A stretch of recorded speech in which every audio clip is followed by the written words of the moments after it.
mother, tell your children not to walk. Hello everybody, and as the title says, this is my review, Truthslayer's review, of Ring of Honor's Man Up pay-per-view. Let me say this. Unless you really want to hear what my thoughts on the matches were, stop the video, go order this pay-per-view. This was freaking awesome. That's all. Okay, we'll get on to the actual review now. Actually, let me take that back. I have not marked out, I'm doing this video about 2 hours after I've actually watched the event. I have not marked out this hard for an event since probably, not counting WrestleMania 17 because I was actually there, but for a pay-per-view event, probably since Barely Legal. This was just awesome. Just an incredible event. Lived up to all the hype, and you know, which is amazing considering all the hype that was going into this event. So, yeah, just know that. Okay, let's get started. Started the night out with a fatal four-way for those, or a four-corner survival, I should say, not a fatal four-way, four-corner survival match. As we opened up the pay-per-view, Morofuji was already in the ring, being that he cannot speak English, and then they let Nigel McGuinness come out. Nigel McGuinness came out. They had Prozac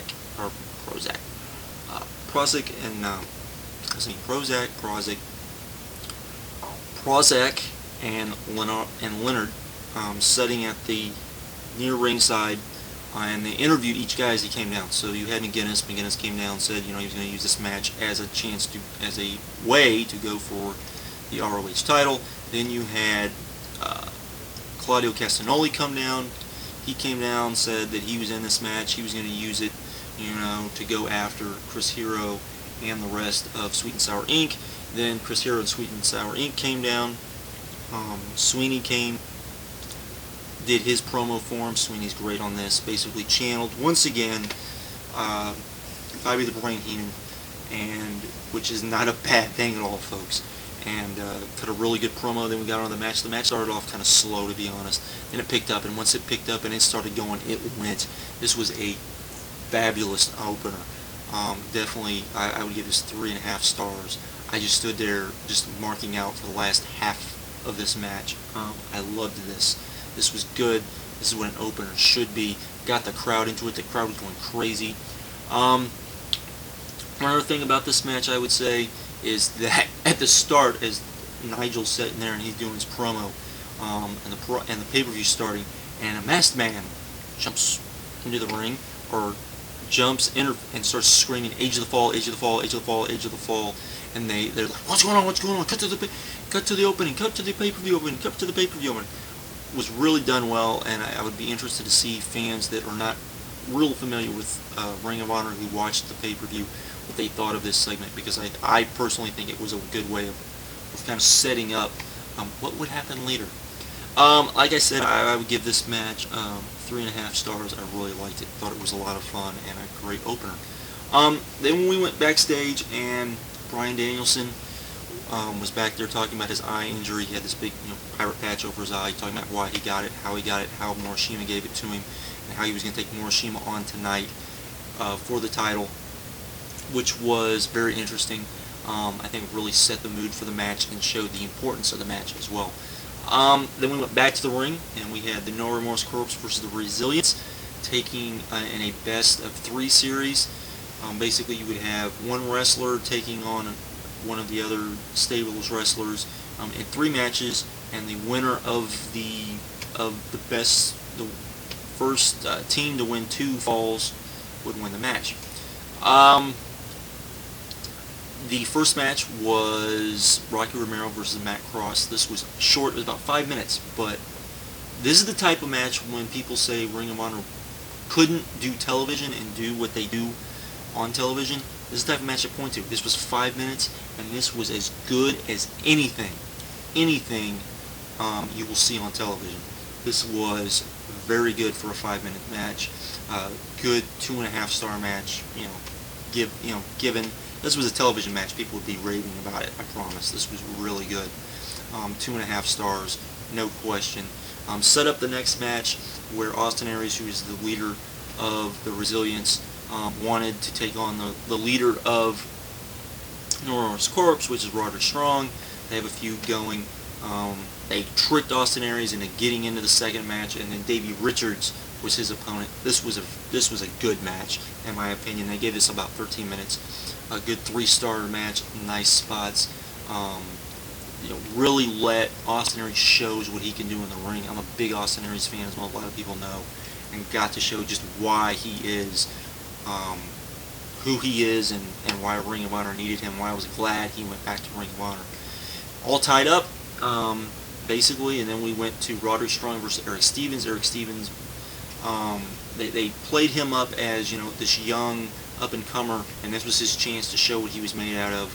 This was a great match. I shouldn't say great match. It was a very good match. I would give this 3.5 stars. I liked this a lot. I thought this was a solid. I thought they did a good job of telling a good story. The ending I thought was kind of just out there, but it was fun, and it served its purpose and was really nice. Next we went to them showing highlights of a 4-corner survival match of Delirious, Adam Pearce, Nigel Guinness, and BJ Whitmer, in which Whitmer turned on Delirious, and Pearce stapled Delirious's mask to his head with a staple gun. Didn't feel this really needed to be on the pay-per-view. It's probably the worst thing on the pay-per-view, and it was still good. I would say, as far as a segment, but just didn't feel like it needed to be on here. And speaking of things that I didn't like about the pay-per-view, because there was one other thing I didn't like about the pay-per-view. They had a new graphics for each of the wrestlers as they came out. And the graphics part of it was really nice, except they had this little thing where it was, the goal of each wrestler. The goals really sucked until you got to Morishima versus Danielson, because then the goals actually made sense.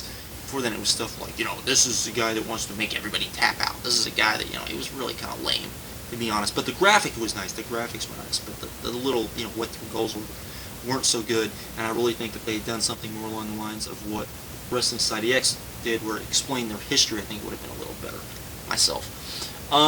Next match we had was Morishima versus Bryan Danielson. Danielson wanting revenge for his eye, going for the title. Morishima had promised that he would not go after the eye in the match. This was very good. Started off kind of slow though, but really picked up. Was believable. You believed that both guys were just wanting to beat the other guy. Danielson kept frustrating Morishima to the point where Morishima did end up going after the eye, and the ref ended up stopping the match, which was a no finish. Is the only real fault I have with this. And like I said, it did start off kind of a little bit slow, but I would give this a 3 3/4 stars. This was good. This was as good as you can hope with a screw job finish, in my opinion. But it was a great screw job finish. Made lots of sense as far as the feud goes. Really, really good, and really got to show what Morishima was made out of. Then we got the match of the night, the match everyone was talking about, the match of the year, in my opinion. Briscoe Brothers versus Kevin Steen and El Generico in the ladder war. Oh my God, was this awesome! This was better, in my opinion, than any TLC match I've seen, including the one I saw live. I would put this on, maybe not quite on the level of Razor Ramon and HBK, the first ladder match that they had, but this was really good. Had lots of great spots. My favorite spot is actually a spot that actually did involve people getting killed with the ladder. El Generico bumped like crazy during this match. They were brawling in the crowd before the match even started, just doing wicked chair shots before they even got into. And then, in my opinion, like I said, the best spot was they had this 20-foot ladder, and Mark Briscoe went through the ladder. Literally, they had it like this, so he went through it like this, hitting the Doomsday Device, which was an awesome spot in my opinion. It just looked really cool. If Ring of Honor had better production values, that would have been a really cool looking spot. But really just went crazy.